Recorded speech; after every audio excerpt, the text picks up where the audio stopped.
Mage. Abe mme wangu.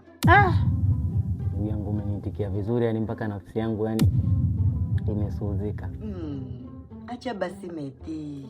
Serious nakwambia. Basi kama umefurahi karibu sana mme wangu. Asante mama. Haya niambie ulikuwa unanitia nini?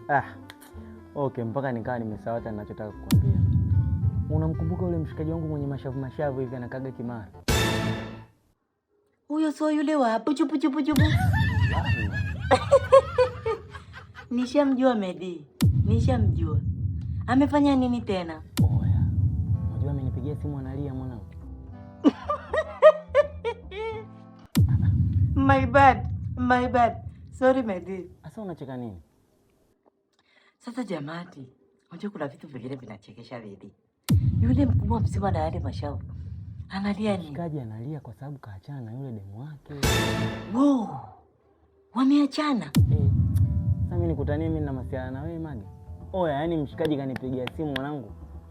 Yaani hata wewe na yolo yako ya kikati ulokuwa nao ungemuonea huruma. Ameenda kuachana yule mdada jamani walivyokuwa wanaendana. Haya, kilichowafanya wakaachana ni nini? Hata sijui. Mimi hata sikumuuliza. Unanipigia nini? Medi. Yaani mtu kabisa anakupigia simu analia. Anakuambia ameachana na mwenzie. Wewe unashindwa kuuliza hata sababu ni nini? Ukufikiria kwamba kuna Mage labda utakuja utamwambia taarifa. Alafu nakupa onyo. Medi unajijua una ubuyu hujakamilika. Nisisikie Mage. Nitakutabua kichwa.